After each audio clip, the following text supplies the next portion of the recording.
The topic is the reunification of the South after the war, and of course we're talking to Dr. Revis Mitchell, a professor of history and chairman of the department at Fisk University. And of course, Dr. Mitchell, let's give you an opportunity during this last segment to sort of wrap up some of the things dealing with African-American voting and African-American political participation.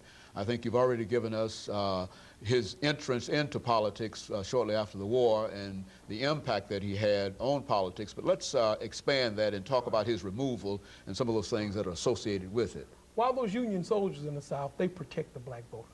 They may not protect him personally, but they keep the polls open. They make sure that people can vote. The South is frustrated. The South has lost the Civil War. The great dream that the South had been built on was the dream of large plantation ownership and having slaves, and now that dream is gone. I can't appreciate, or I can't support it, but I can understand what happened. So also the South has lost white majority rule, white voter rule, not majority, but white rule. We see certain emotional activities. In North Carolina, we see the regulator movement. We see the Knights of the White Communion. In Tennessee, we see the Ku Klux Klan. Again, these are organizations built upon frustration. And to vent that frustration, they use intimidation. One of their targets were black voters, encouraging black people not to vote. The troops encounter the Klan, but on the national level, that same frustration is being looked at.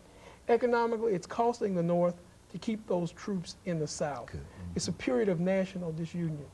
Eventually, a political deal is struck. The politicians, North and South, get together, and they decide that in order to rebuild the South, to discontinue that cost, that federal troops will be removed. Once federal troops are removed, and once states are allowed back in, we see a number of precocious acts, of uncertain acts. We see the application of poll taxes. We see the application of literacy testing. All of this is to disenfranchise. So all of the gains made by the Civil War, the voting rights gains, are lost for African Americans. Consequently, when the African American can't vote, his representatives can't vote. Well, his representatives are removed. With the representatives removed from government, local and state, who is to protect the vested interests of the former slave? Who is to protect the vested interests of the underclass? The South, after the Civil War, needed an underclass. They needed someone to work the plantations. They needed someone to sharecrop. They needed to make sure that the African American didn't all flee outside of the South. So we see a number of actions that weren't just outright racism. They were also political and economic acts carried on by a South with no protection for the African American. Sometimes with the state legislatures involved. Exactly, exactly, because the same persons who control the legislatures were those who control the Southern economy, were the large landholders. So we see precocious laws developed, reinstituting a system just as harsh, if not harsher, than slavery. Certainly the experience of the African American in the South after the Civil War and in the United States between 1860 and 1900 demonstrated the importance of having the vote and exercising the vote. Once you lose control of that vote, then you have no real voice in government. You have no voice to select people who will protect you.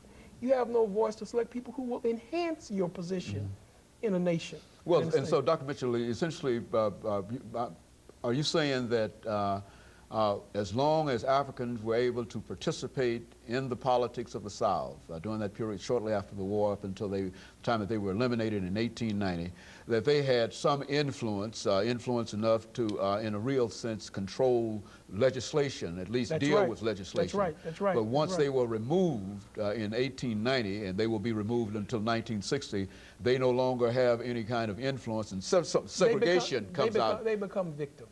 Segregation is one of the great divisions of the... Well, it's also the emotional stress still of the South. The South doesn't know how to deal with its northern industrialized counterpart. The North is becoming visibly more well-off economically than the South. And the South needs someone to scapegoat. So we see, again, these precocious laws and actions. Slavery gave automatic status to a free man. Any free man was better than a slave. After slavery, we see the beginnings of institutionalized racism, not just in the South, but certainly in the South. So status is accorded based upon race. The previous advantage that had been enjoyed in freedom was now acquainted to race. So we began to see the concept of racism, the white superiority, based on nothing but race. You know. Very good. And of course, Dr. Mitchell, over this last minute, let me thank you and to say how very, very appreciative we are to have you come by. It's always a pleasure to come on. Yeah, it's always a pleasure to be a part of something that's very informative. Yeah, but I think you just bring some excellent information to us, and what we've been able to do over the many years, as we've indicated, is to use this information and video cassettes and whatever, and to expose our young people to them, and we find that they are very, very interested in many of your statements, and especially you, I really wouldn't want to leave without saying something about the Fisk Jubilee Singers, the story of the Fisk Jubilee Singers. Well, thank you. It's been a pleasure, and hopefully we'll do other programs and discuss other topics. Okay, very good. Because it's always a pleasure to be a part of Comments with Dr. Okay, Haynes. now I certainly appreciate that, and let me encourage others to then tune in next week for another informative edition of Comments. Thank you and good morning. Appreciate it.